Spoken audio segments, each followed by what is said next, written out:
ఈ మహేష్ బాబుకి enforcement directorate నోటీసులు ఇచ్చింది. 27వ తారీఖు రమ్మన్నారు. ఇది విచారణగా అన్నారు. ఏముందంటది ఆ నోటీసులో? ఇప్పుడు సురానా డెవలపర్స్, సురానా ఇండస్ట్రీస్, అలానే సాయి సూర్య రియల్ ఎస్టేట్ కంపెనీకి మన హీరో అంబాసిడర్గా పనిచేశాడు. బ్రాండ్ అంబాసిడర్గా తెలుగు సినిమా ఇండస్ట్రీలో ఎక్కువ ఎండార్స్మెంట్ తీసుకుని మహేష్ బాబు. ఇప్పుడు ఈయనని ఈడీ నోటీసులు ఇవ్వడం ద్వారా ఎవడో ఏదో గ్రిప్లో పెట్టాలనుకుంటే, చాలా రోజుల క్రితం ఒక వీడియోలో చెప్పాను, మహేష్ బాబు జోలికి వస్తే ఏమవుతుంది అనేది. మహేష్ బాబు తప్పు చేస్తుంటే అది ఓకే, కానీ బ్రాండ్ అంబాసిడర్గా దేనికి పనిచేసాడు, ఆ పని చేసిన వాటిని మనము గ్రిల్ చేసి పొలిటికల్గా గ్రిప్లో పెట్టుకుందాం మిగతా వాళ్ళని చేసినట్టు అనుకుంటే సావు దెబ్బ తింటారన్నమాట రాజకీయ నాయకులు. ఇందులో రాజకీయం అనేది లేదు అని అనుకుందాం. మామూలుగానే ఒక వారం క్రితం జరిగినాయి సాయి సూర్య డెవలపర్స్ అని ప్లస్ ఈ సురానా దాని మీద.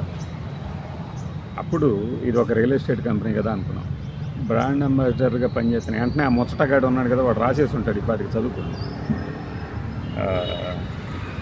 మనవాడు ఎన్నిటికీ ఆంధ్ర హాస్పిటల్స్ చేశారు, అట్లానే టెక్నో పెయింట్స్కి చేశారు, అంతకుముందు చాలా షర్ట్స్ కొన్ని అపారల్ బ్రాండ్స్కి చేశారు.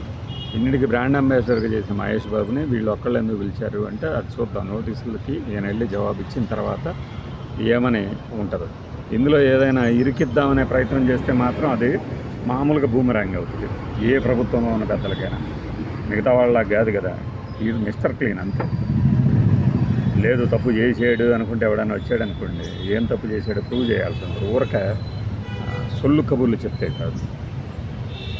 ఇక్కడ నేను గత వారంలో ఒక వీడియోలో చెప్పాను ఏమని, ఒక పార్టీలో ఒక కార్యకర్తగానే ఉంటాను అని చెప్పుకున్న ఒక వ్యక్తి తన తమ్ముడు దయతో ఎమ్మెల్సీ అయ్యాడు, తర్వాత మంత్రి కూడా అవుతాడు. మరి ఇతగాడి మీద కనుక ఈ బ్రాండ్ అంబాసిడర్ల గోల కనుక వస్తే మంత్రి పదవి ఒకవేళ ఇంకా రాలేదు, వస్తుందో లేదో తెలియనటువంటి ఆ మంత్రి పదవి కూడా ఓడాల్సి ఉంటుంది అని.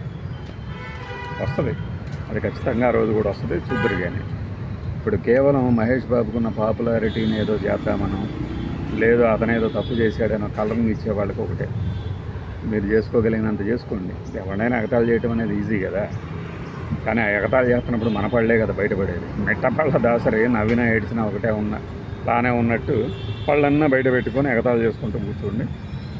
మహేష్ బాబుకి ఏమీ కాదు. ఆ ఈడీ నోటీసులకి సరైన జవాబు ఇచ్చే వస్తారు. ఎంత పారితోషికం తీసుకున్నారు అంటే ఎంత తీసుకున్నారో చెప్తారు, ఐటీ కట్టారో లేదో చెప్తారు. దానికి పోయి ఏదో సంకల గుద్దుకుందాం అనుకునే ఒక బ్యాచ్ ఉంటుంది కదా, ఆ బ్యాచ్కి చెప్తుంది అన్నమాట. మహేష్ బాబు విగ్గులో ఒక ఇంటర్వ్యూ కూడా వేయలేదు, ఎందుకంటే అంత క్లీన్గా ఉంటాయి ఆ రికార్డ్స్. పెద్ద పెద్ద సినిమాలు రిలీజ్ అవుతున్నప్పుడు వాటి మీద ఐటీ రైట్స్ ఇంకోటి జరగడం మామూలే. అప్పట్లో నిజం సినిమా రిలీజ్ అయినప్పుడు జరిగింది, ఏమి తేల్చలేకపోయారు. ఇప్పుడు మహేష్ బాబు చేస్తున్నటువంటి చారిటీస్ ఉంటాయి కదా, ఈయన ఎంత నేను ఏదైనా బ్రాండ్ ఎండార్స్ చేసుకున్నప్పుడు ఆ వచ్చే డబ్బుని ఈ చారిటీస్కి పంపిస్తాను అన్నారు. సో అక్కడ ఆ లెక్కలు ఏంటంటే క్లియర్గా ఉంటాయి. ఆయన 1500 మంది పిల్లలకి గుండె జబ్బుతో, పుట్టుకతోనే గుండె జబ్బుతో బాధపడేవాళ్ళు, పుట్టుకతో లోపాలు ఉన్న వాళ్ళకి ఆపరేషన్ చేయించారు. సో ఆ సర్జరీ తాలూకులకి ఎంత ఖర్చు అవుతుంది, రెయిన్బో హాస్పిటల్స్కి వెళ్ళినా చెప్తారు, ఎక్కడికి వెళ్ళినా చెప్తారు. కాబట్టి దీనికి పోయి ఏదో అంటే రెగ్యులర్గా టీవీ ఛానల్లో వచ్చే బ్రేకింగ్లు వేరుగా ఉంటాయి, వాస్తవంగా జరిగేది వేరుగా ఉంటుంది.